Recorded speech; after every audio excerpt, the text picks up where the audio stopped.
Hoje vamos falar a respeito dos 7 selos.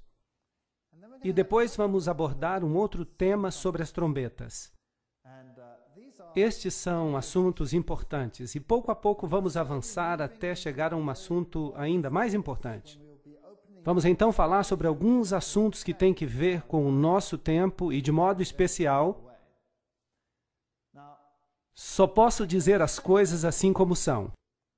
E eu oro enquanto eu explico essas coisas porque há coisas estranhas, difíceis de compreender, e quem sabe que as pessoas não queiram compreender. Eu oro para que as pessoas não usem isso como desculpa para não assistir mais, que continuem a assistir até que todo o quadro fique claro. É como um grande mosaico. E tudo o que podemos fazer em uma conferência é colocar um pequeno bloco de informação na tela. Parece um trabalho de retalhos. Primeiramente, não entendemos todos os assuntos. Mas se conseguirmos ordenar as informações até que o quadro fique mais claro, então a importância do livro de Apocalipse será perceptível, apreciada. Por isso, tenham paciência com vocês e comigo. Se há assuntos que pareçam estranhos ou, quem sabe, fora do equilíbrio ou do alcance, é porque não tem toda a informação disponível. Agora, os 7 selos são tratados momentaneamente no capítulo 6, mas para preparar o terreno e o cenário para os 7 selos, há outros 2 capítulos, o capítulo 4 e o 5, e é importante recordar que os capítulos eles mesmos não dizem nada, porque os números da Bíblia foram acrescentados depois. A Bíblia não foi escrita com capítulos, ela foi escrita com blocos, assim que ela não pode ser dividida em capítulos. Os números de capítulos são apenas uma forma conveniente para nós nos situarmos, quando precisamos encontrar um texto. Havendo o cordeiro aberto um dos selos, agora, antes que ele abra um dos selos, para nos dizer o que vai se passar na terra, primeiramente ele nos dá uma visão da grande sala do trono do céu. Uma das visões mais ilustrativas da sala do trono do universo. Agora imaginem, estamos olhando para a sede do poder universal. Apocalipse 4:1 diz: Depois dessas coisas olhei, e eis que havia uma porta aberta no céu, e a primeira voz, como de trombeta, que ouvira falar comigo, disse: Sobe para aqui e te mostrarei as coisas que depois destas devem acontecer. Assim que temos aqui uma visão profética. E logo fui arrebatado no Espírito, e eis que um trono estava posto no céu, e havia alguém assentado sobre o trono. Mas segundo a dureza do teu coração impenitente, entesouras para ti mesmo ira, e na manifestação do juízo de Deus, no dia em que Deus há de julgar os segredos dos homens por Jesus Cristo, Romanos 2, 5 e 16. E o que esse texto tem que ver com o grande trono? Bem, a sala do grande trono é a sede do rei do universo. E esse rei do universo é também o juiz do universo. Então, antes que Deus nos permita olhar para o que vai acontecer nesta terra, e olhar para as apostasias que virão, e para as coisas terríveis que os homens vão fazer, Ele nos dá uma visão da sua majestade e do seu poder. E nos dá a visão de que, apesar de que pareça que o outro lado vai ganhar, é Deus quem está no controle. E, finalmente, Ele será o juiz. E chegará o tempo do juízo.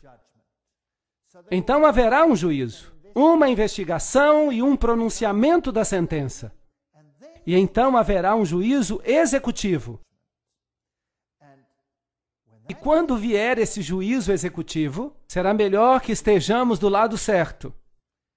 Porque todos devemos comparecer diante do tribunal de Cristo, para que cada um receba segundo o que tiver feito, por meio do corpo. 2 Coríntios 5:10. Não se enganem, Jesus está no comando. Está tudo sob o controle de Deus. Atos 17:31. Portanto, tem determinado um dia em que com justiça há de julgar o mundo, por meio do homem que destinou, e disso deu certeza a todos, ressuscitando-o dentre os mortos. Não se engane, não tenha dúvidas. Jesus um dia vai pôr fim ao pecado.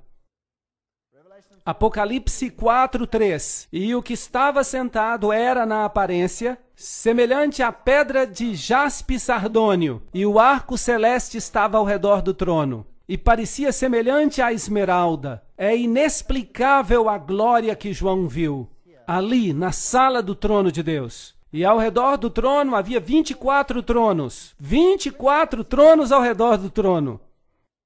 E via assentados sobre os tronos 24 anciãos, com vestes brancas, e tinham sobre suas cabeças coroas de ouro. Então aqui há 24 indivíduos assentados ao redor do trono de Deus. E do trono saíam relâmpagos, trovões e vozes. Ele nem sequer consegue explicar a glória que vê. Ele só vê luz e relâmpagos e a voz de Deus como um trovão. E diante do trono ardiam 7 lâmpadas de fogo, que são os 7 Espíritos de Deus. Agora, já explicamos isso antes. Deus é um, há apenas um Espírito, mas o número 7 representa os períodos de tempo, como já explicamos. Deus está no controle em todas as eras, inclusive a era que vivemos agora. Mas quem são esses 24 anciãos? No santuário terrestre também havia 24 anciãos. Nós lemos isso no livro de 1 Crônicas, 24:7, que nos diz que lançaram sortes, e caiu a primeira sorte sobre Jeoaribe, e a segunda a Jedaias, e depois são mencionados os nomes dos demais, o terceiro, o quarto, quinto, sexto, sétimo. E nos é dito quem eram esses anciãos. E a lista dos anciãos escolhidos segue até o versículo 19. 24 anciãos. O ofício desses em seu ministério era entrar na casa do Senhor, segundo lhes fora ordenado por Arão seu pai, como o Senhor Deus de Israel lhe tinha mandado. Porque no santuário terrestre havia 24 anciãos que oficiavam com o sumo sacerdote, que era Arão. Agora, se o terrestre era um tipo do celestial, então também no celestial há 24 anciãos oficiando com o sumo sacerdote, que é Jesus. Sim, no santuário celestial. Seria interessante saber quem são, mas não nos é dito quem são. Então só podemos especular algo. Apocalipse 4:6. Havia diante do trono como que um mar de vidro, e sob essa luz magnificente em que se pode caminhar, semelhante a cristal, e no meio do trono e ao redor do trono havia 4 animais cheios de olhos, por diante e por detrás. Agora, quem são eles? O primeiro animal era semelhante a um leão, e o segundo animal semelhante a um bezerro. E tinha o terceiro animal o rosto como que de homem, e o quarto animal era semelhante a uma águia que voava. E cada animal tinha para si 6 asas ao redor, e por dentro estavam cheios de olhos, e não descansavam nem de noite nem de dia, dizendo: Santo, Santo, Santo, Santo é o Deus Todo-Poderoso, que era, que é e que há de vir. Uma afirmação muito interessante. Quem são? Bem, em Isaías capítulo 6, versículo 2, temos uma outra afirmação que nos pode ajudar. Serafins estavam por cima dele, de Deus. Cada um tinha 6 asas, com 2 cobriam seus rostos, com 2 cobriam os pés, e com as outras 2 voavam. Então estamos falando de querubins. Esta é uma ordem de seres angélicos. São seres magnificentes, tão imponentes, e pareciam tão poderosos, que João os descreve como bestas. E ele lhes dá os atributos de um leão, de um bezerro, de um homem e de uma águia que voa. Você percebe a reverência com que estão diante de Deus? Isso nos dá uma ideia da santidade de Deus. Agora, o que eles representam? Bem, a interpretação tradicional é que o leão representa a força, o bezerro representa a resistência, o homem a inteligência e a águia que voa a rapidez. Assim que eles podem ver todas as coisas à sua volta. Estão a par de todas as coisas e são os mais próximos de Deus. Querubins cobridores, por assim dizer. Outra interpretação é que eles refletem os atributos de Cristo. Esses atributos, como por exemplo, o leão é o símbolo da realeza. Jesus é o rei. E o bezerro representa o que serve. A vaca puxa o arado. Por assim dizer, é um símbolo do Cristo como servo. Homem, porque Jesus também tem a aparência de um homem. Porque Cristo se tornou homem por nós. Portanto, representa a humanidade de Cristo. E a águia que voa é usada nas Escrituras como um símbolo da divindade.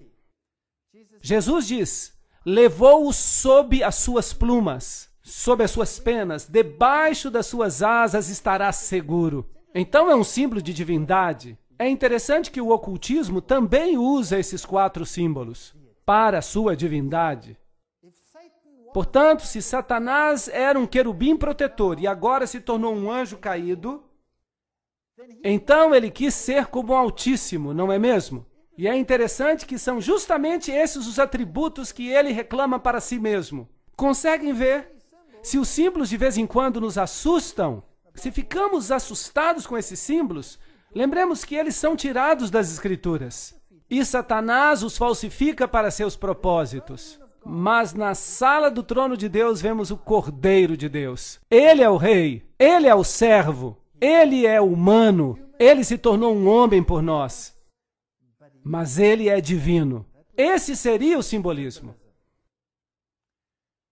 E quando os animais davam glória e ação de graças àquele que estava sentado sobre o trono, para todo sempre, os 24 anciãos se prostravam diante daquele que estava sentado no trono e o adoravam. Muito interessante. E ao que vive para todo sempre, lançavam as suas coroas diante dele, dizendo: digno é, Senhor, de receber glória, honra e poder, porque tu criaste todas as coisas.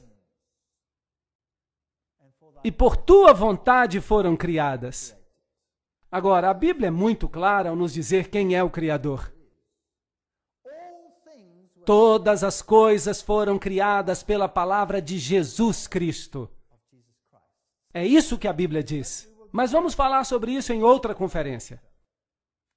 E vi na destra do que estava sentado sobre o trono um livro escrito por dentro e por fora, selado com 7 selos. Apocalipse 5:1. E vi um anjo forte bradando com grande voz: quem é digno de abrir o livro e desatar os seus selos?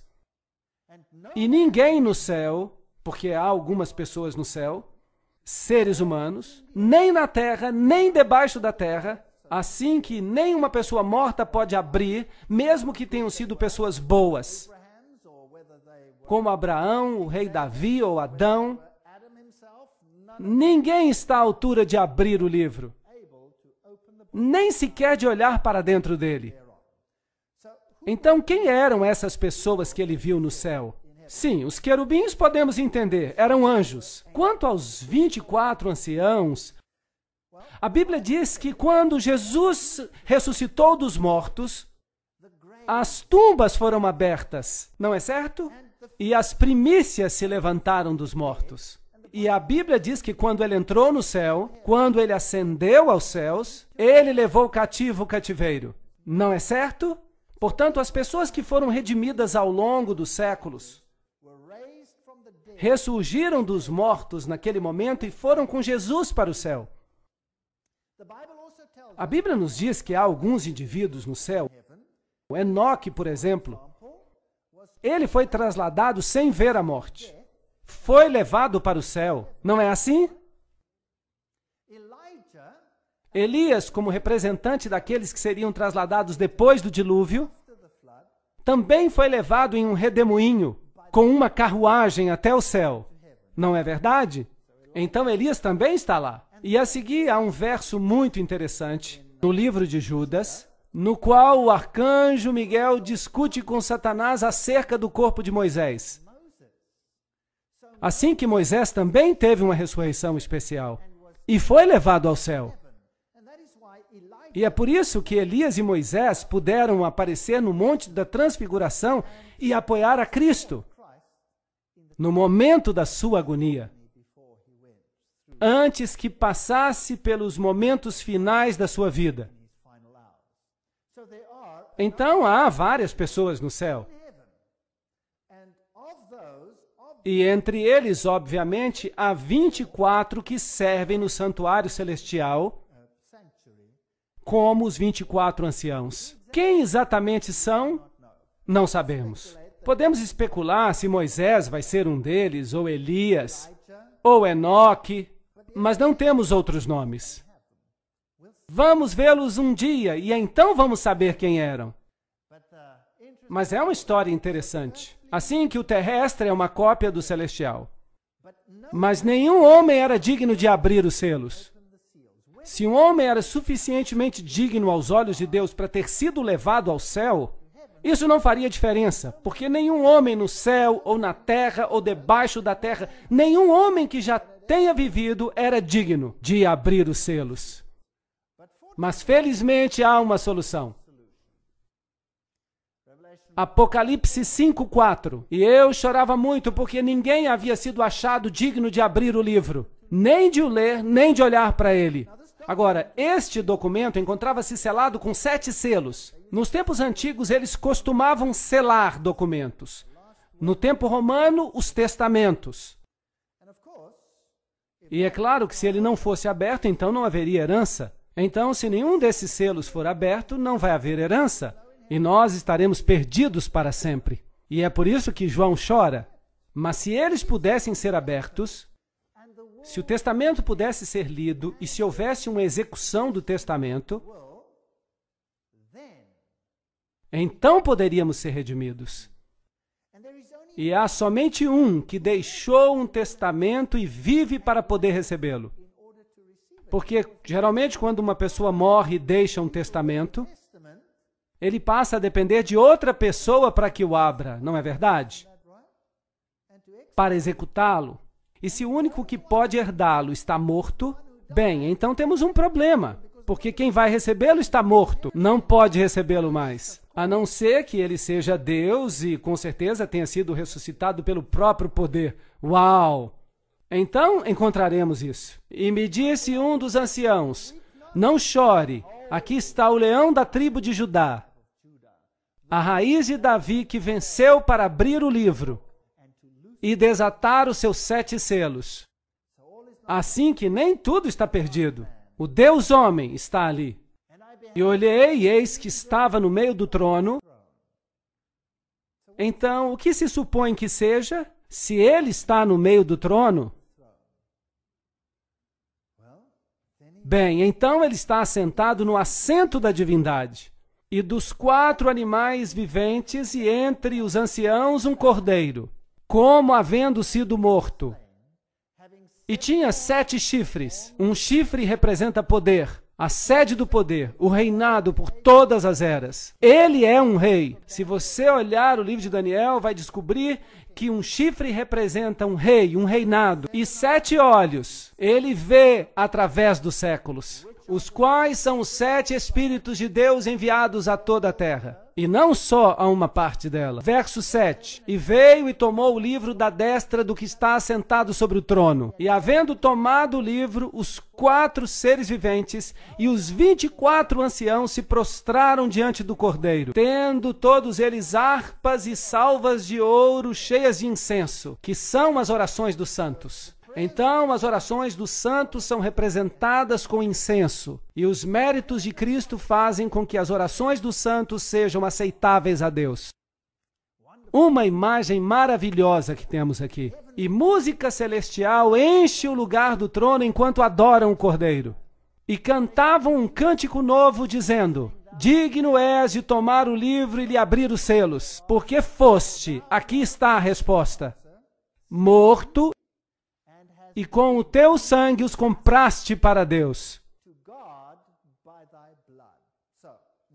Assim que os 24 anciãos que estão dizendo isso, eram humanos ou eram anjos? Devem ser humanos. Por quê? Porque foram redimidos, não está certo?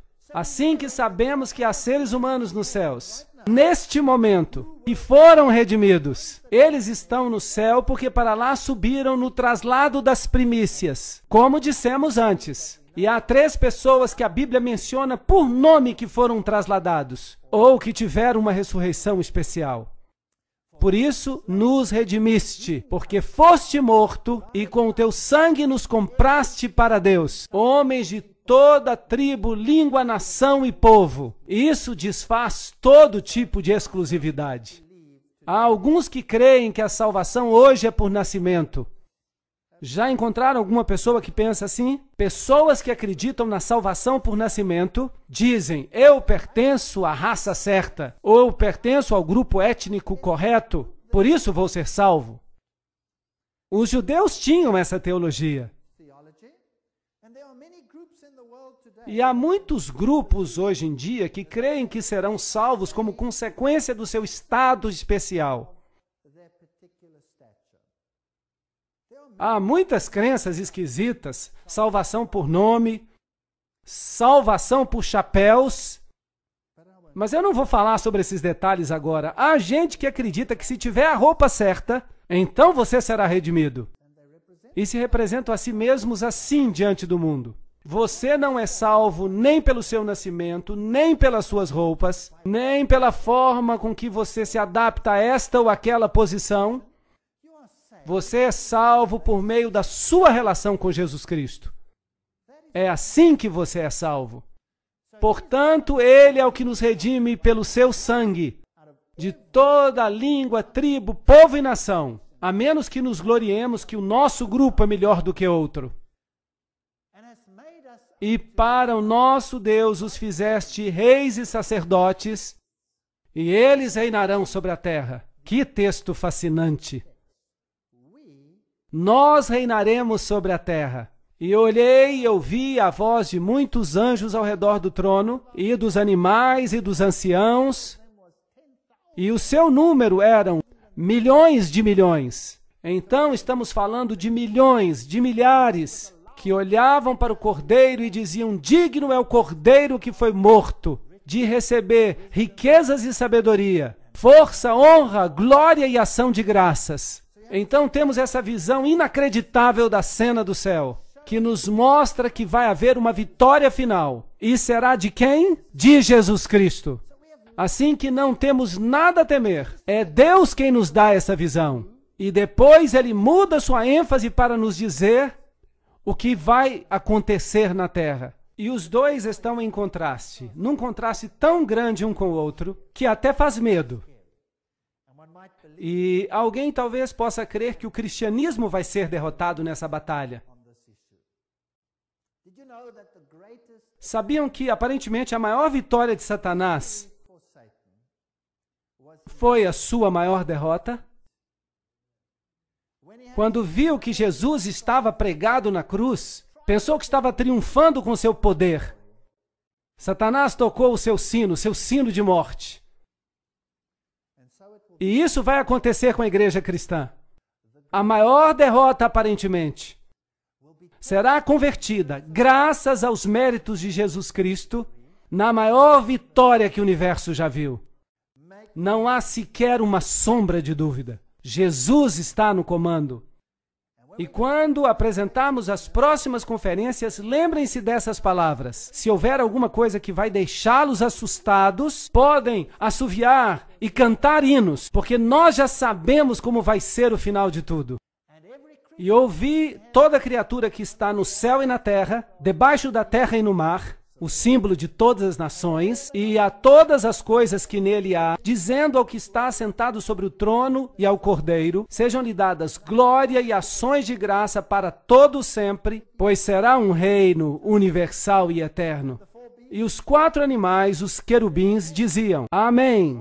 E os 24 anciãos que foram redimidos, lembram-se? Prostraram-se e adoraram o que vive para todo sempre. Certo?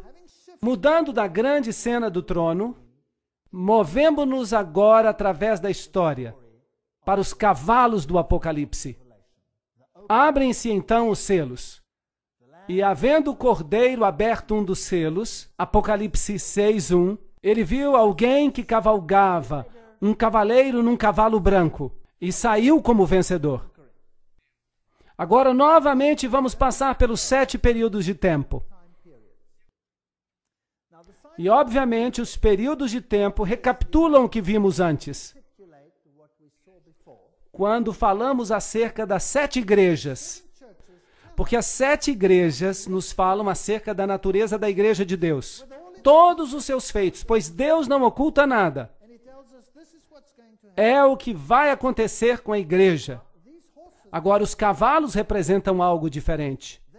Vão recapitular os mesmos períodos, mas vão representar a mensagem e o anúncio do Evangelho.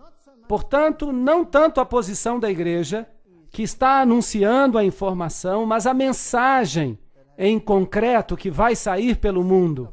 E Satanás se opõe a essa mensagem da mesma forma que se opôs ao Filho de Deus. Ele a odeia com todo o seu ser.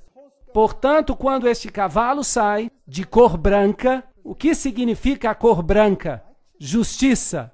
A Bíblia nos diz que a cor branca representa a justiça. E não há ninguém justo senão Cristo. E ele tem um arco na mão. Então há aqui uma série de símbolos que podemos observar. Então surge um outro cavaleiro, com um cavalo vermelho. Depois há um negro, e depois há um cavalo com um cavaleiro morto. Então quem são estes cavaleiros? Apocalipse 6, 1 e 2. Havendo o cordeiro aberto um dos selos, e olhei, e eis um cavalo branco, e o que estava sentado sobre ele tinha um arco. Há uma pista, e foi-lhe dada uma coroa, outra pista. E saiu vitorioso para vencer. Então há uma guerra aqui. Há uma guerra. Você sai para vencer numa situação de guerra. Salmo 64, 7 nos dará uma pista. Mas Deus atirará sobre eles uma seta. Quem ferirá com seta? Deus. De repente ficarão feridos. Portanto, quem é o que tem o arco? É Deus. Acaso é contra os rios que estás irado, Senhor? É contra os ribeiros a tua ira? Ou contra o mar o teu furor? Visto que andas montado sobre os teus cavalos, os teus carros são salvação. Descoberto se movimentou o teu arco. Os juramentos feitos às tribos foram uma palavra segura. Tu fendeste a terra com rios. Abacuque 3, 8 a 9. Aqui temos uma boa pista agora. Será que Deus está preocupado em conquistar o planeta em termos de pensamentos terrestres? Não. Esta é uma mensagem, é a palavra de Deus. E a seta é o que está sendo disparado com o Evangelho no coração. E a primeira mensagem que saiu quando Jesus começou a sua igreja era a mensagem da salvação por meio de Jesus Cristo. E saiu com poder e pureza, porque Deus tinha limpo por si mesmo um povo que estava disposto a representar a justiça e a verdade, a igreja primitiva. Então, o porta-voz do evangelho que saiu era inadulterado. Todos sabiam que Jesus Cristo era o Senhor. Só Ele podia salvar. Só por meio do seu sangue somos redimidos. Essa foi a mensagem levada ao mundo, anunciando o Evangelho. Por isso é uma fé que conquista. O branco representa uma fé pura. Uma mulher vestida de branco em Apocalipse representa a verdade em sua pureza. A noiva que foi redimida e lavada no sangue do Cordeiro. Se na verdade permanecerdes fundados e firmes na fé, e não vos moverdes da esperança do Evangelho, que temos ouvido, o qual foi pregado a toda criatura que há debaixo do céu. Colossenses 1, 23. É muito importante aceitar essa mensagem e estar ancorado na rocha, de maneira que não se possa ser movido. Então, se fizermos isso, estaremos estabelecidos na verdade. E para estar estabelecido na verdade e não ser movido, precisamos conhecer a palavra de Deus. É necessário comê-la. Isso significa incorporá-la, agir em conformidade com ela. Veremos que para sermos bem estabelecidos na verdade, para não sermos movidos, há algo importante sobre o que vamos falar em outro momento. Então, o segundo selo é aberto. E aqui vem um cavalo vermelho. O vermelho é a cor do quê? Do sacrifício. É a cor do sangue. É a cor do sacrifício. Assim, quando vemos as 7 igrejas, a primeira que vimos era Éfeso. Lembram-se? Era uma igreja que tinha uma boa mensagem, uma doutrina pura, tinha discernimento. Podiam ver quem é que se chamava a si mesmo de judeus ou cristãos e não o eram.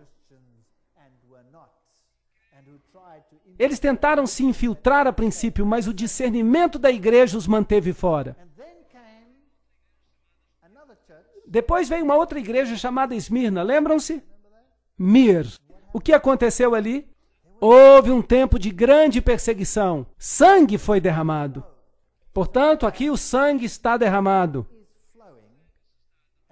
E a razão por que este sangue está sendo derramado é que Satanás está contra-atacando a mensagem do Evangelho. Ele está fazendo tudo o que está ao seu alcance para corrompê-la. Mas os que se mantêm fiéis aos princípios do Evangelho preferem morrer a dar-se por vencidos. E aqueles que não se mantêm fiéis aos princípios, o que farão? Começarão a fazer concessões. E o caminho das concessões vai se abrindo lentamente. E o evangelho do cavalo vermelho sai. E saiu outro cavalo vermelho, e ao que estava sentado sobre ele foi-lhe dado retirar a paz da terra, para que matassem uns aos outros. E foi-lhe dada uma grande espada. Agora, o que é a espada? É a palavra de Deus. Então, esse é o assunto, a palavra de Deus. Ela sai, diz uma coisa e isso causa guerra. E a guerra é dolorosa. A guerra leva à morte. Algumas pessoas se cansam desse processo. Então, a fé sangrenta é a que vemos a seguir. É o tempo de uma grande perseguição. A perseguição romana com Nero, da forma como já falamos antes quando tratamos da igreja. Então, cobre o mesmo período de tempo, até os tempos de Constantino, o imperador, quando a perseguição era o método para se livrar do porta-voz do Evangelho. E havendo aberto o terceiro selo, ouvi dizer ao terceiro animal, vem e vê. E olhei e eis um cavalo preto. E o que estava sentado tinha uma balança na mão. E ouvi uma voz no meio dos 4 animais que dizia, uma medida de trigo por um dinheiro, e 3 medidas de cevada por um dinheiro, mas não danifiqueis o azeite e o vinho. Esses são símbolos muito interessantes. Portanto, aqui há uma balança, e a cor é negra. Agora, a cor preta é obviamente oposta à branca, certo? Assim que alguma coisa está acontecendo que está tingindo a brancura do porta-voz do Evangelho, tornando tudo negro. Há algo que se torna muito escasso. Trigo e cevada. E depois há outra coisa que está com problemas. O vinho e o azeite. Agora, esses símbolos representam, todos eles representam o porta-voz do Evangelho. O trigo é um símbolo de Jesus Cristo. Jesus Cristo nasceu em Belém, Bethlehem, a casa de pão. Jesus diz, eu sou o pão da vida. Jesus é o pão vivente que desce do céu. Então o pão está com problemas e a cevada, que era a primeira colheita que ocorria em Israel, a colheita da cevada. De fato, a oferta de sacrifício movido era um feixe de cevada, que representava a ressurreição de Jesus Cristo. E o corpo de Jesus Cristo porta a voz do Evangelho. Então, o trigo e a cevada estão escassos. A mensagem evangélica da salvação em Cristo está sob opressão.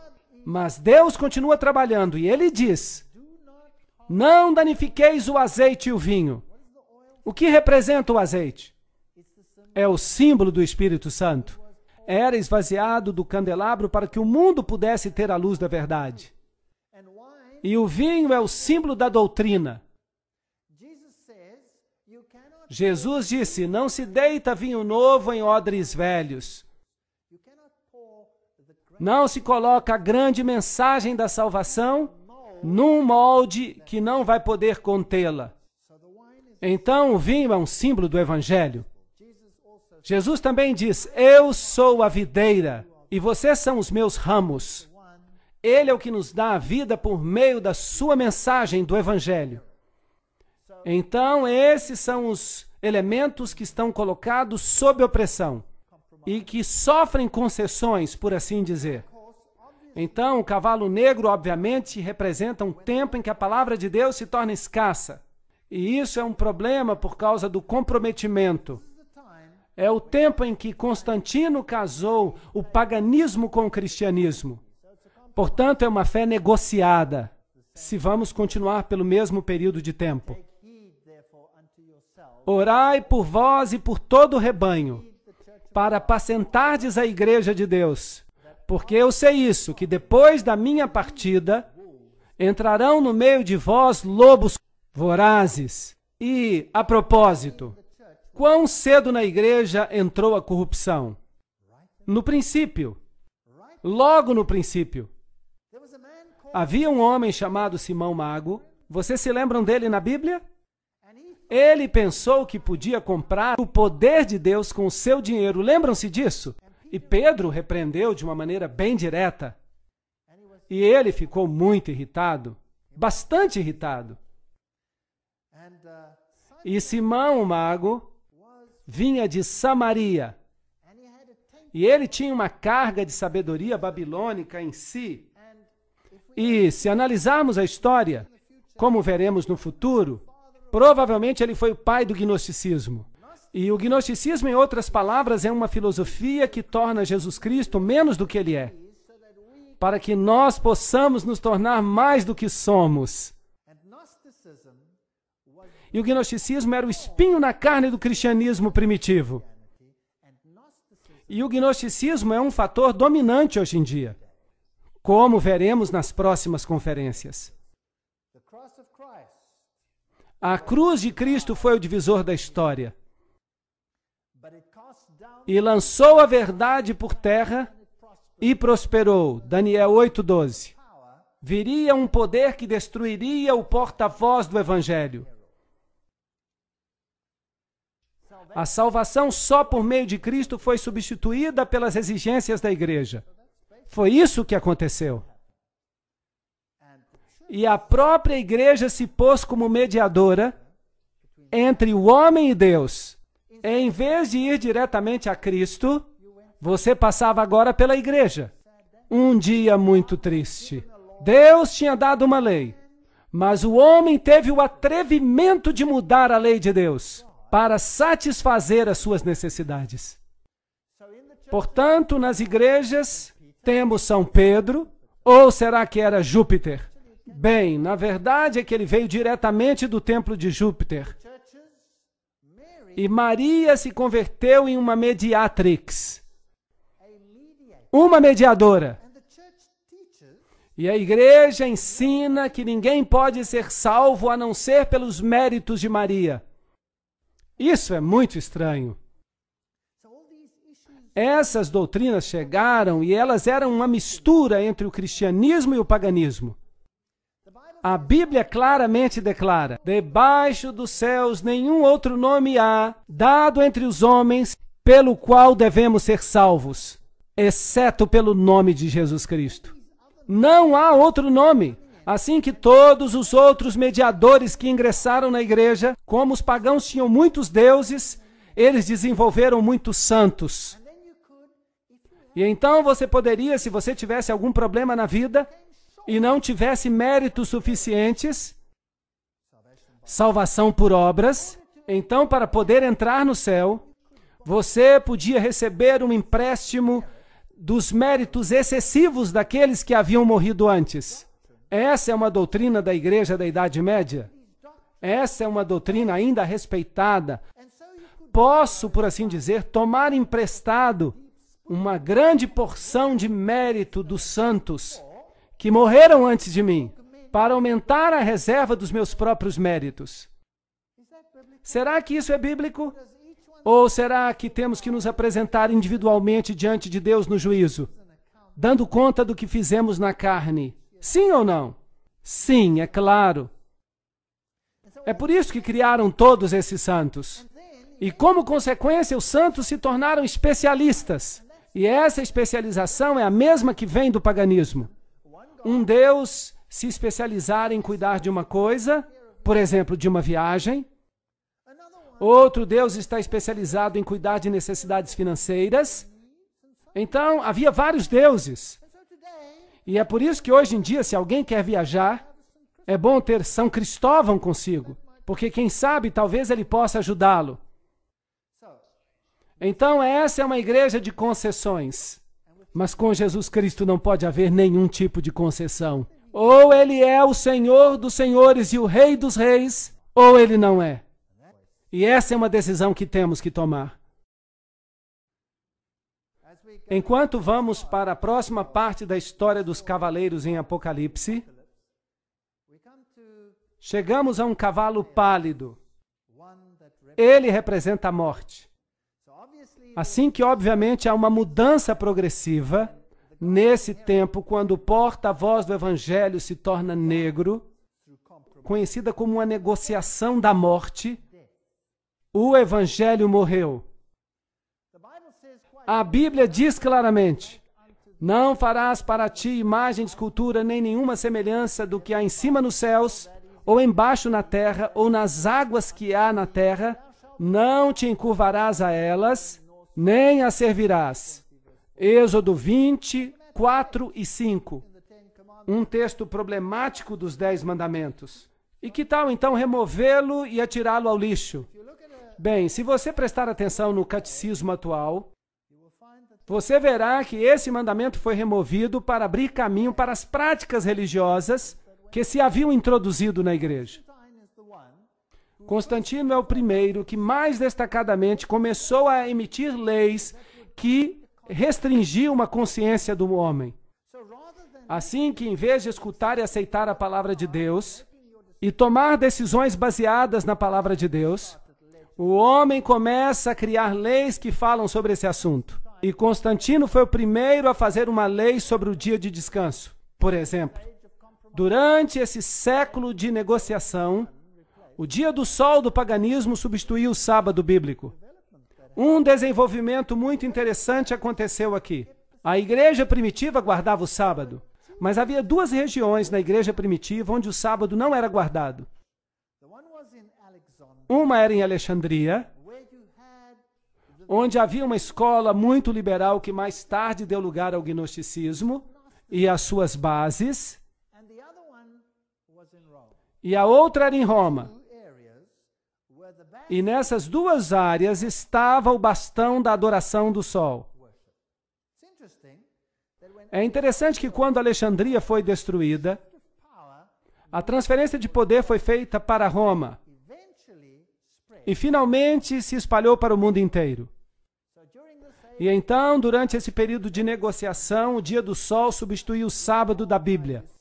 Somos informados por Eusébio, a propósito, era o bispo que estava ativo no período de Constantino, que Constantino, para recomendar a nova religião aos pagãos, ele integrou ao cristianismo os enfeites exteriores que passaram a ser incorporados nas práticas cristãs. Desenvolvimento da doutrina cristã, página 362. Começaram a fazer concessões sobre esses assuntos. Arturo Pestana diz que as moedas de Constantino levavam sobre um lado as letras do nome de Cristo e do outro lado a figura do Deus Sol. Como se Constantino não se atrevesse a renunciar o patrocínio do brilhante luminário. Nome interessante, luminário. Hoje também existem pessoas que se consideram a si mesmas luminários, os iluminados. E existe também uma organização que se chama Illuminati. Nós vamos tratar desse assunto depois, quando avançarmos. Assim que há aqui uma negociação, uma concessão que ocorre. A manutenção do velho nome pagão Dies Solis, ou Sunday, domingo em inglês, é de alguma forma devido à união dos sentimentos pagãos e cristãos. graças aos quais o primeiro dia da semana foi recomendado por Constantino aos seus súditos, tanto pagãos quanto cristãos, como o Dia Venerável do Sol. História da Igreja do Oriente, página 184. Então, isso é um fato histórico e não podemos refutá-lo. Isso é o que aconteceu. Porque em 6 dias, diz a Bíblia, fez o Senhor os céus e a terra, o mar e tudo que neles há. Inacreditável. Esta frase está sob forte ataque hoje em dia no mundo científico. Não é verdade? Não há sequer uma palavra da Bíblia que não esteja sendo atacada hoje nos dias em que vivemos. E tudo que neles há. E no 7º dia descansou. Portanto, abençoou o Senhor o dia de sábado e o santificou. Êxodo 20:11. Portanto, há aqui indícios de uma negociação, uma forma de mudar a identidade do cristianismo primitivo. Mas o que aconteceu com os cristãos fiéis que queriam fazer exatamente aquilo que as Escrituras diziam? O que aconteceu com eles? Foram eliminados da face da terra. Foram destruídos à espada. E a história de como tudo aconteceu é a mais diabólica e terrível que possam imaginar no mundo. Inacreditável. Onde reinou a igreja primitiva? Onde começou o cristianismo? Começou em Roma, sim ou não? Não. Começou em Jerusalém. Foi ali onde tudo começou. É ali que o cristianismo tem a sua sede. Dali se espalhou para o Oriente Médio. Onde é que Paulo fez a maioria das suas pregações? Ele foi a Roma para morrer. Mas onde é que ele estabeleceu a maior parte das igrejas? Na Ásia Menor. Foi ali que ele pregou. E foi dali que a igreja cresceu. A igreja cresceu por toda esta região. Esta região que inclui o Iraque, o Irã, Paquistão, até chegar à Índia. É isso que a Bíblia diz. E no Egito, até o norte da África, foi ali o berço do cristianismo. E hoje o cristianismo foi eliminado do seu lugar de origem e foi substituído por uma religião inteiramente diferente que nega Cristo e a sua divindade. É um pensamento interessante. Vamos voltar a isso mais tarde. E abençoou Deus o 7º dia e o santificou, porque nele descansou de toda a sua obra que criara. A Enciclopédia Católica nos diz: a igreja, depois que mudou o dia de descanso do sábado judeu, ou o 7º dia da semana, para o primeiro, fez com que o 3º mandamento se referisse ao domingo, como dia de guarda, santo, o dia do Senhor. Enciclopédia Católica, volume 4, página 153. Bem, por que o 3º mandamento? Por que não o 4º, como estava na Bíblia? Porque eles haviam removido o 2º mandamento que dizia: não farás para ti ídolos. Agora, fazer isso não é manipular a palavra de Deus? Não é reescrever a Escritura? Com certeza. Assim como não apenas tiraram de Deus a sua autoridade, porque ele diz: lembra-te do 7º dia, porque eu sou o teu Criador. Eu te fiz. Tiraram essa autoridade e disseram: não, eu é que vou decidir quando é que vais fazer. Eu sou a nova autoridade na tua vida. Portanto, isso não é uma questão de dias, é uma questão de autoridade. Quem tem autoridade? O que faz a lei é que tem autoridade. O que muda a lei é quem tem mais autoridade do que aquele que veio antes. Estou certo ou errado? Então, há aqui um poder que diz que tem mais autoridade do que Deus. É uma questão de autoridade. Não se metam com Deus. Os sacerdotes violentam a minha lei e profanam as minhas coisas santas. Não fazem diferença entre o santo e o profano, nem discernem o impuro do puro. E dos meus sábados escondem os seus olhos, e assim sou profanado no meio deles. Ezequiel 22, 26. Esta é uma declaração muito interessante. Então eles profanam o sábado, não fazem diferença entre o limpo e o imundo. Espere aí. Por acaso ensinam hoje que não há diferença, que não há nenhuma diferença? Será que isso é correto? Olhem, se vocês observarem a Nova Versão Internacional, ela diz que Jesus declarou que todas as coisas agora são limpas. Então, a Nova Versão Internacional diz, mas a antiga versão inglesa, a King James, não diz isso. Vamos analisar esse assunto mais tarde, porque é complicado fazê-lo agora.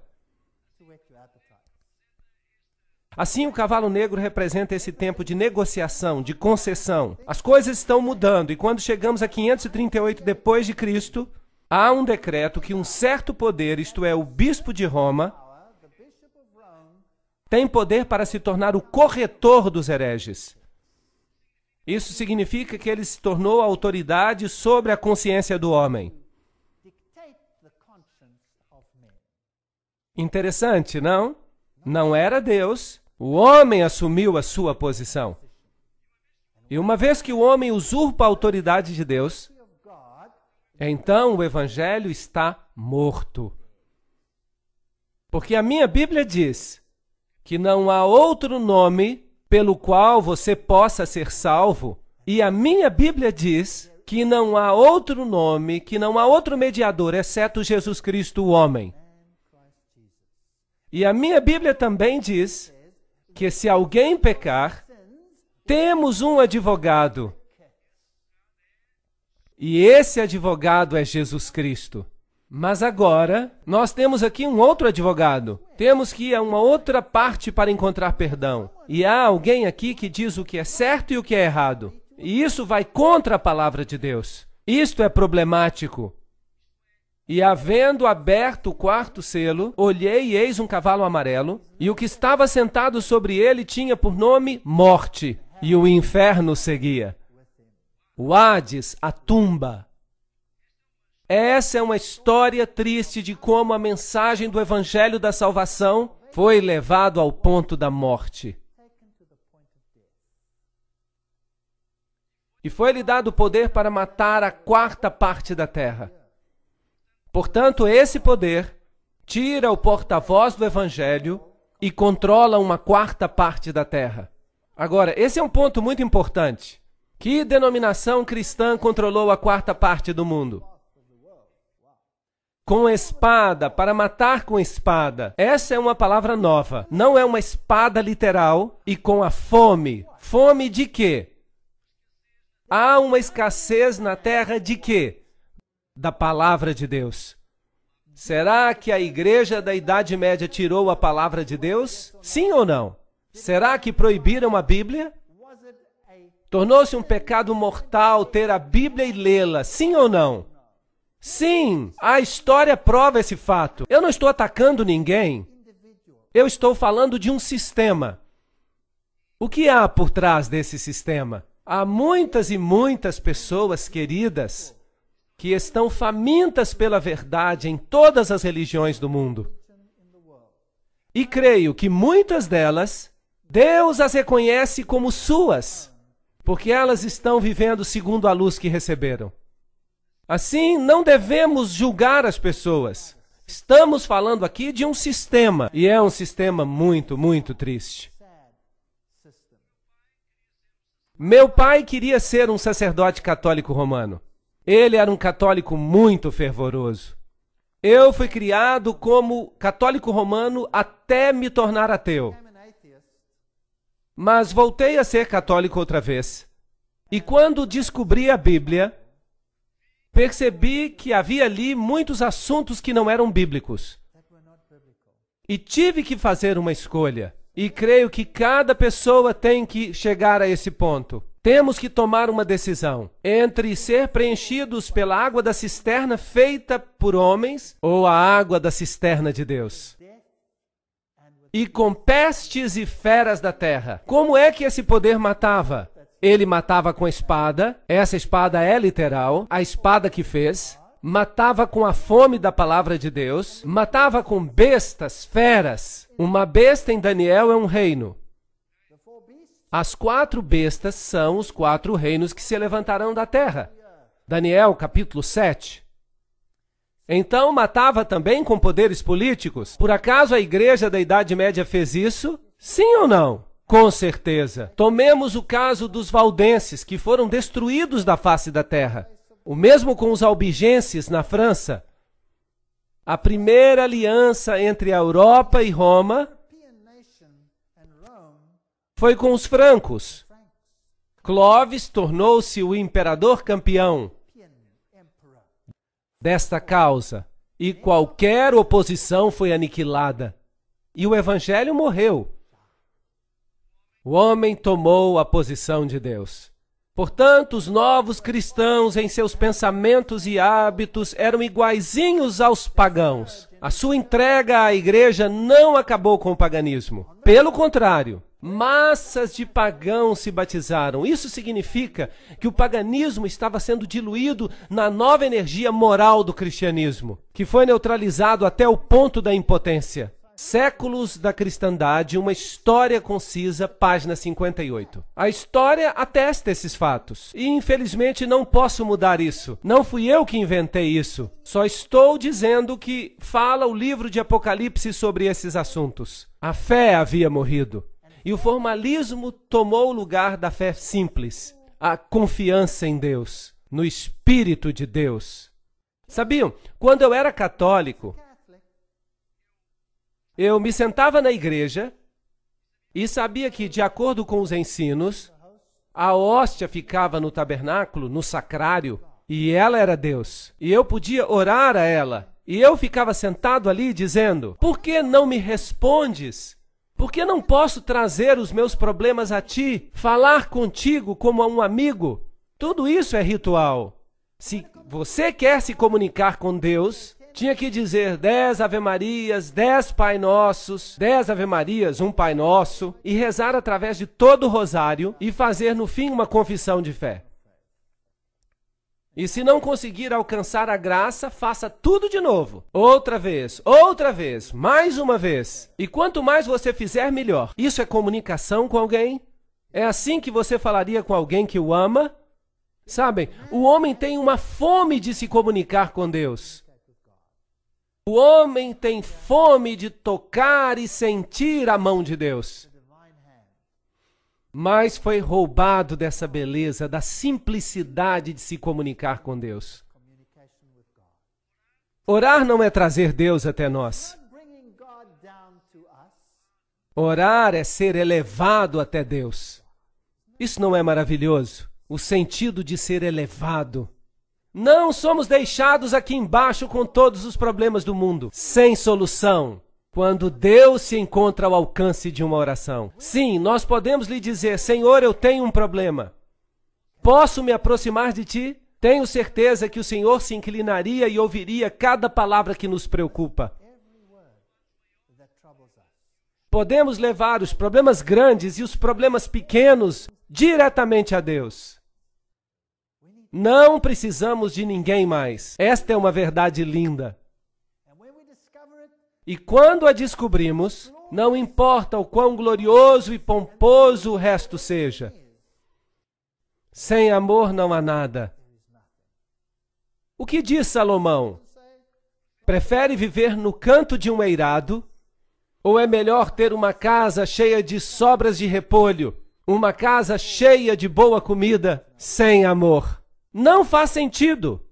É preferível ser pobre e ter amor do que ter todas as riquezas e estar com tristeza.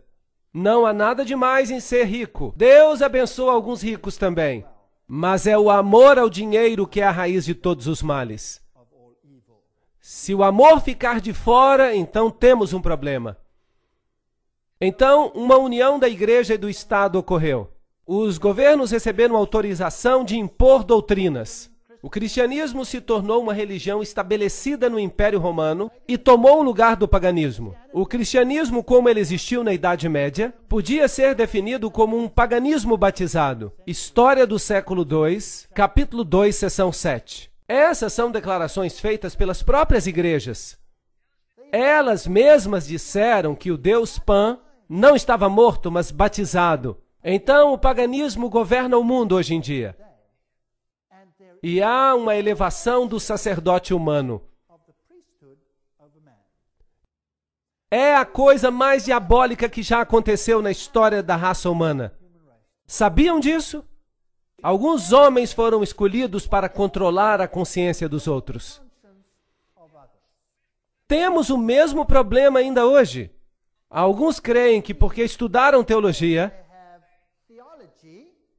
têm o direito de controlar a consciência. Alô? Cada um de nós é responsável por si mesmo diante de Deus. A Bíblia não ensina nada disso, a não ser que se mude a Bíblia. Estamos sempre falando desse assunto da Bíblia mudada. Não nas antigas traduções. O texto está bem nas antigas traduções. Mas se você lê sem ser a Bíblia alemã de Lutero, ou a Armênia, qualquer parte da Bíblia, se você lê uma Bíblia antiga, russa, sérvia, você vai descobrir que ela está certa. Mas há um problema com as Bíblias mais recentes. Há uma ascensão do sacerdócio sobre as pessoas em geral. Não há isso na Bíblia. Mas a vereda do justo é como a luz da aurora, que vai brilhando mais e mais até ser dia perfeito. Provérbios 4:18. Portanto, a luz da verdade penetraria nessa escuridão. Deus não permitiria que esse evangelho morresse. Portanto, Deus teve que fazer algo. Qual foi a igreja seguinte que veio trazer luz e a palavra de Deus de volta às pessoas? Recordam-se das 7 igrejas? Temos uma igreja que ingressou com isso tudo, Sardes, representando a reforma. Ela reformou o que havia morrido. Realmente não é um conceito complicado. E havendo aberto o 5º selo, vi debaixo do altar as almas dos que foram mortos, por amor à palavra de Deus e por amor ao testemunho que deram. E clamaram com grande voz, dizendo: Até quando, verdadeiro e santo dominador, não julgas e vingas o nosso sangue e dos que habitam sobre a terra? Agora, será que essas são almas literais debaixo do altar? Então haveria muita gente nesse lugar. Ou será que isso é o sangue de todos os santos que está a clamar a Deus? Quando vais fazer alguma coisa em relação a isso? Eu acho que esta é a imagem que está sendo dada aqui. Sim, aqueles que morreram pela fé, todos aqueles que foram destruídos, mas criam, clamavam a Deus. E foram dadas a cada um compridas vestes brancas, e lhes foi dito que as usassem, por um pouco de tempo, até que se completasse o número de seus conservos e seus irmãos que também haviam de ser mortos como eles. Deus diz: eu estou no comando. Vai ficar pior. Mas esperem até que todos ao longo da história, aqueles que têm ainda que morrer pela fé, estejam conjugados, então o reino virá. Portanto, esses foram os instrumentos de tortura que foram usados, mas nada impede o anúncio do evangelho. Sabiam que alguns desses instrumentos de tortura continuaram a ser usados até 1974? Muito interessante. Franco, na Espanha, usou esses instrumentos de tortura ainda na década de 70. Amados, procurando eu vos escrever com toda diligência acerca da salvação comum, tive por necessidade escrever-vos e exortar-vos a batalhar pela fé que uma vez foi dada aos santos. Não se dê por vencido, porque se introduziram alguns sobre quem já havia sido escrito antes, homens ímpios que convertem em dissolução a graça de Deus e negam a Deus, único dominador e Senhor nosso, Jesus Cristo. Judas, versos 3 e 4. Incrível! Mesmo ali na igreja primitiva houve corrupção. E a quem negaram? A Jesus Cristo. O único Senhor deles e nosso Senhor Jesus Cristo. Portanto, uma mudança já havia ocorrido naquela igreja primitiva. Um problema muito sério. E vamos ver o que fizeram, porque vamos entrar nos detalhes e ver como isso nos afeta hoje. Porque essas pessoas inteligentes fizeram a mesma coisa conosco. E nós nem sequer o sabemos. Não é triste?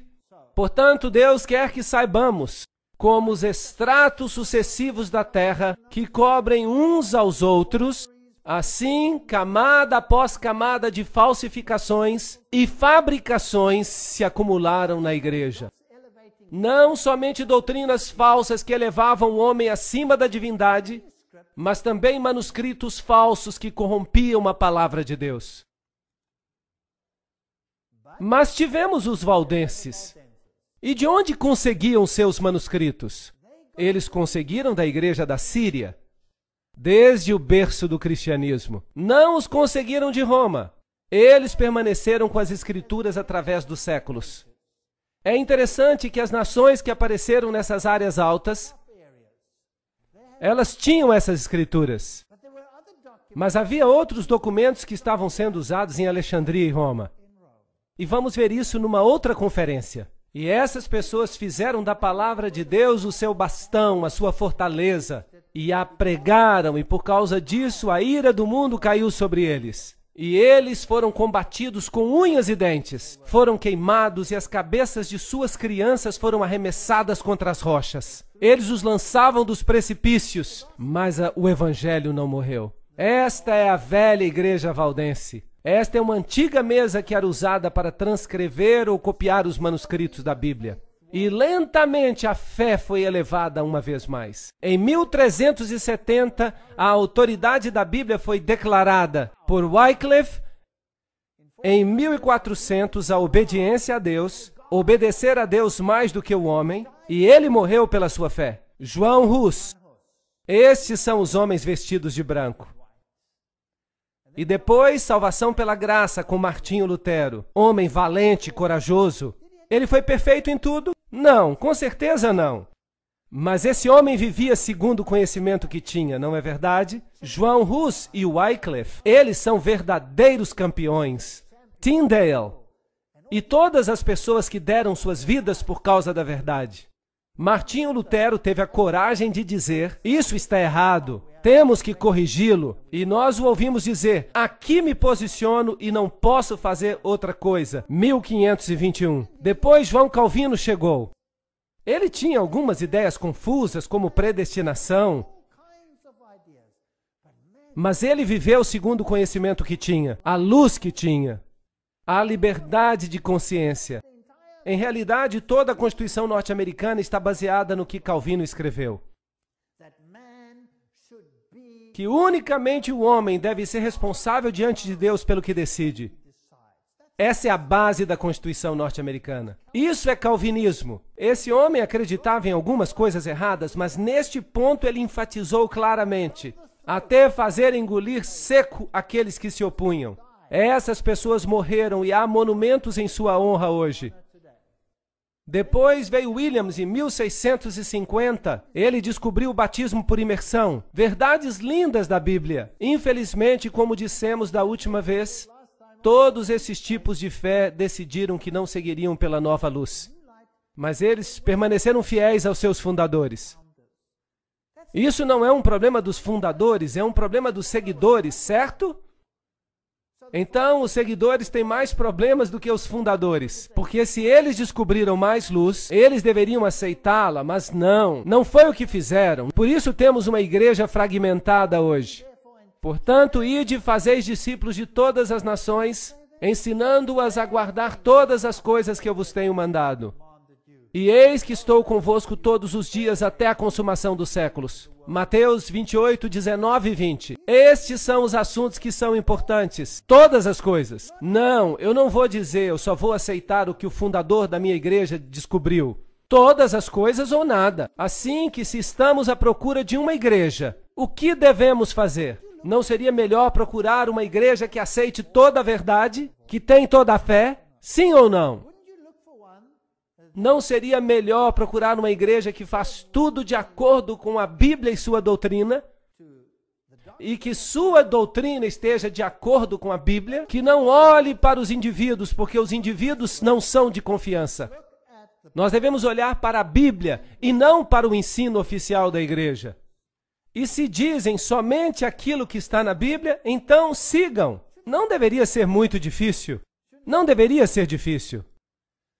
Depois veio Wesley, e ele elevou a Jesus Cristo como ninguém antes havia feito no mundo. O senhorio de Jesus Cristo. Se Jesus é o Senhor, o centro, o autor e o consumador da nossa fé. Porque se ele não é, então esqueça. O ensino não é bíblico. Portanto, que grandes descobertas de luz encontramos. E havendo aberto o sexto selo, olhei, e eis que houve um grande terremoto. Interessante. Estamos agora num período de tempo muito interessante. A Reforma tinha feito o seu trabalho. As igrejas que vieram depois de Sardes foram quais? Vocês se lembram? Filadélfia. E aqui havia um acúmulo de verdades. Mas antes desse evento havia de acontecer algo.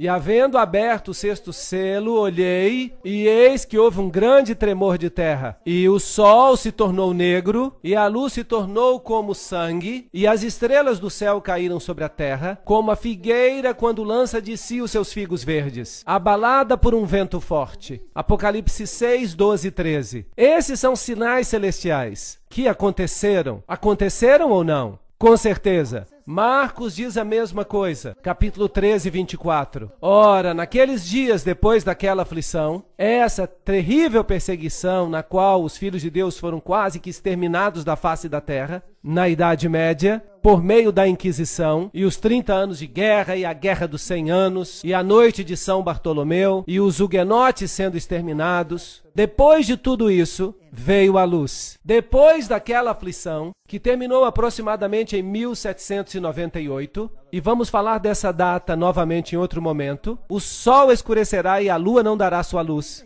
Aqui está a história de Ware, em New Hampshire, porque o cristianismo tinha fugido, a cristandade baseada na Bíblia tinha fugido da Europa e se estabelecido em várias regiões do mundo. No Novo Mundo, nos Estados Unidos da América em particular, no sul da África e na Austrália, e é ali para onde o cristianismo foge.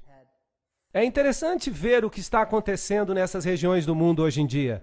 O dia escuro que aconteceu na Nova Inglaterra chegou em 9 de maio de 1780. Por volta das 11 horas começou a escurecer, como se a noite tivesse chegado. Os homens deixaram de trabalhar. O gado mugindo retornou a seus estábulos. As ovelhas baliam e se aglomeravam nas cercas, e os pássaros selvagens voavam para os seus ninhos. A noite se tornou tão escura que uma pessoa não conseguia ver a sua mão, nem sequer uma folha de papel branco.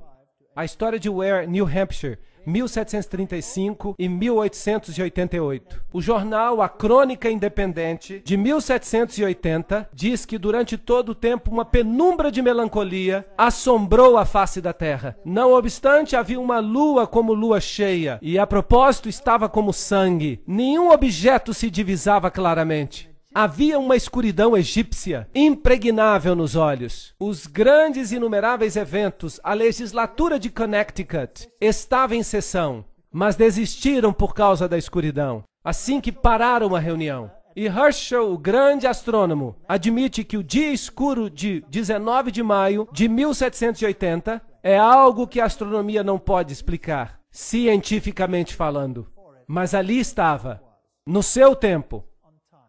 Depois, em 3 de novembro de 1933, houve uma chuva incrível no céu, com 200 mil meteoros por hora. Ficou tão claro que se podia ler. E é interessante que os meteoritos todos vinham de um ponto central. Normalmente vêm de todos os lados, mas nesse caso não aconteceu isso. Parecia que vinham de um ponto central e se distribuíam por todo o céu. Nunca antes alguém havia visto algo assim. E antes desses eventos todos, houve um grande terremoto em Lisboa. Portanto, a sequência está exatamente como na Bíblia. Algo novo tinha que acontecer. E Guilherme Miller foi quem descobriu, em 1782 e 1849. Alguém começou a descobrir algo mais na Bíblia. Ele descobriu algumas das grandes profecias. Até 2.300 dias e o santuário será purificado. E ele calculou os dias e descobriu uma maravilhosa profecia messiânica de Jesus e da purificação do santuário. E ele pensou, uau, significa que Jesus virá outra vez. E ele começou a pregar que Jesus regressaria em 1844, porque ele pensava que a purificação do santuário queria dizer a purificação da terra. Mas, obviamente, Jesus não veio em 1844. Portanto, em 1840, havia um grupo de crentes que se chamava adventistas. Agora, eles não eram adventistas do sétimo dia, eram apenas adventistas, pessoas que acreditavam na breve volta de Jesus. E eles vinham de várias denominações cristãs dessa área. Havia batistas, metodistas, presbiterianos, havia de várias denominações. Mais de 200 ministros de várias igrejas acreditaram nesses estudos e fizeram ressuscitar as profecias. Mas é claro, isso não ocorreu. Pelo menos não ocorreu aquilo que esperavam, a segunda vinda de Cristo. Mas Guilherme Miller se tornou o porta-voz para o restabelecimento da profecia e do papel da profecia na história cristã. Assim que todas essas grandes verdades regressaram ao pensamento cristão. E depois, é claro, uma restauração final aconteceu, abarcando todas as verdades. A lei de Deus, a doutrina sobre a morte e o inferno, e todas essas coisas. Como devemos viver, quais são os parâmetros que Deus requer de nós. Todas essas coisas começaram a ser restauradas. Porque certamente Deus não terminaria esse processo sem que a luz resplandecesse sobre o seu povo, para abrir todas as verdades que tinham estado perdidas. A verdade tinha que ser restaurada.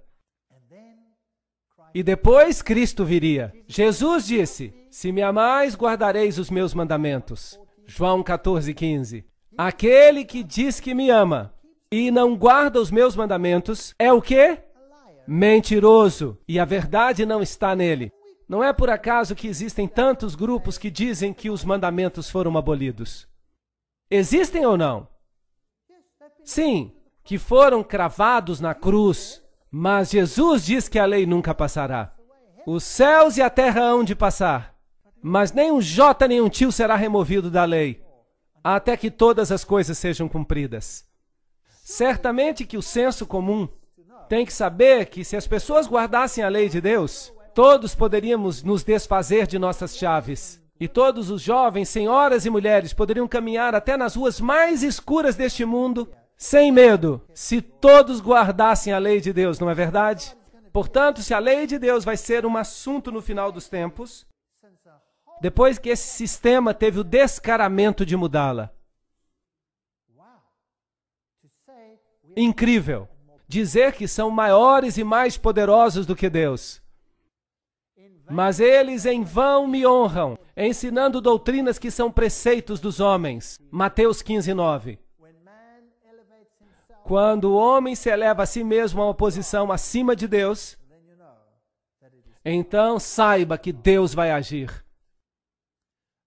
E chamar-te-ão reparador de brechas e restaurador de veredas, se desviares o teu pé do sábado e de fazer a tua vontade no meu dia, e se chamares o sábado deleitoso e santo dia do Senhor, digno de honra, haveria uma restauração de brechas dos muros, o muro que deveria nos proteger do mal. A lei não foi feita para restringir-nos, ela foi feita para nos proteger, como um pai de amor e uma mãe que colocam os seus braços ao redor dos seus filhos, fazendo regras para os proteger. Era para chamarmos o sábado de uma delícia, não uma carga. Os judeus tinham feito do sábado uma carga. Eles colocaram uma série de restrições sobre o sábado. Era um fardo guardá-lo. Quem podia ser feliz se não tinha permissão nem para caminhar, visitar os seus entes queridos? Assim que foi necessária uma restauração do espírito da lei e da fé na palavra de Deus. O Apocalipse de João nos revela todas essas coisas, assim como elas se desdobrariam. E vi outro anjo voar no meio do céu e tinha o evangelho eterno para o proclamar aos que habitam na terra e a toda nação e tribo e língua e povo, dizendo com grande voz: temei a Deus e dai-lhe glória, porque é vinda a hora do seu juízo. E adorai aquele que fez o céu e a terra e o mar e as fontes das águas. Apocalipse 14, 6 e 7. O evangelho eterno, tinha que ser restaurado. Os judeus se apoiavam na obediência à lei. E eles crucificaram a Jesus na cruz. E os cristãos se apoiam nos méritos de Jesus e o fincam e a sua lei na cruz. Os dois lados estão vendo só uma parte do assunto, correto? A lei e o evangelho andam juntos. Se você quer escolher a Jesus como seu Salvador, tem que se preparar para aceitá-lo como seu rei, certo? E um rei é um regente. E um regente, como o nome diz, tem regras, sim ou não? Sim. E o que há de tão difícil em amar a Jesus? O suficiente para guardar os seus mandamentos. Não é assim tão difícil. Se eu amo minha esposa com todo o meu coração e com toda a minha alma, eu vou querer outra? Claro que não. E se eu penso nas consequências que eu poderia causar, a dor e o sofrimento, valeria a pena? Eu creio que não. O mesmo se passa com Deus. Se eu amo a Deus de todo o coração e de toda a alma, vou querer servir a Ele ou ao outro? Não, não vou servir a outro, porque os outros são inúteis, não podem me salvar, não podem fazer nada por mim.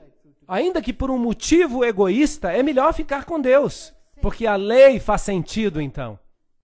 Portanto, há aqui uma mensagem que diz: Deus é o Senhor, mas o que ensina ao mundo?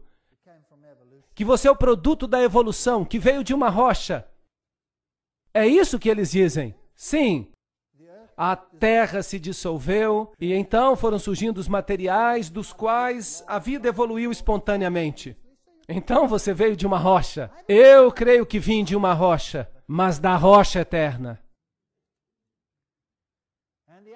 Há outras ovelhas que não são deste aprisco. Também me convém abrigar a estas, e elas ouvirão a minha voz. E haverá um só rebanho e um só pastor. Você não pode ter uma verdade dividida. Ou a verdade ou divisão. E você não pode ter uma unidade na falsidade. Não pode. Ou há uma unidade na verdade, ou não há união. Só há uma suposta unidade que desaparecerá como se nunca tivesse existido ao menor sinal de problema, quando há uma falsa unidade. Ou está baseada na verdade ou não está baseada em nada.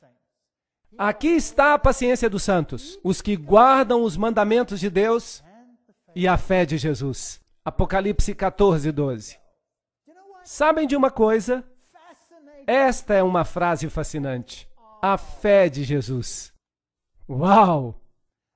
A Bíblia tem normas muito elevadas. Sabia que não é suficiente apenas ter fé em Jesus?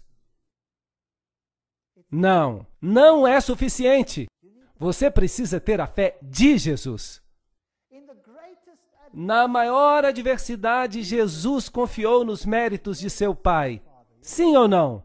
Sim. Não importa o que aconteça, você precisa confiar como ele confiou. Ele é o padrão. Bem, Deus adiciona os seus méritos, porque nós somos fracos, nós não podemos fazer essas coisas. Mas esse é o padrão. Algo a almejar.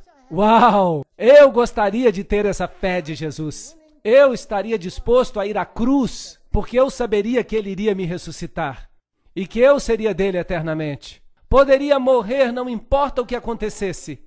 Jesus tinha essa fé e precisamos ter esse tipo de fé. Mas quantas pessoas têm esse tipo de fé hoje em dia? Os padrões da Bíblia são altos, são muito elevados.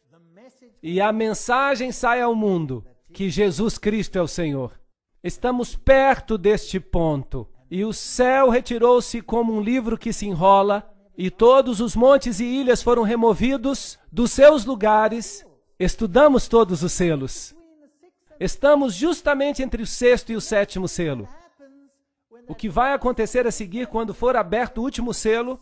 Então o testamento de Deus será aberto e o reino será dado ao Senhor. Isso significa que Jesus tem o controle do planeta e ele virá outra vez. Passamos pela história. Somos as últimas pessoas, os últimos nesta grande mensagem.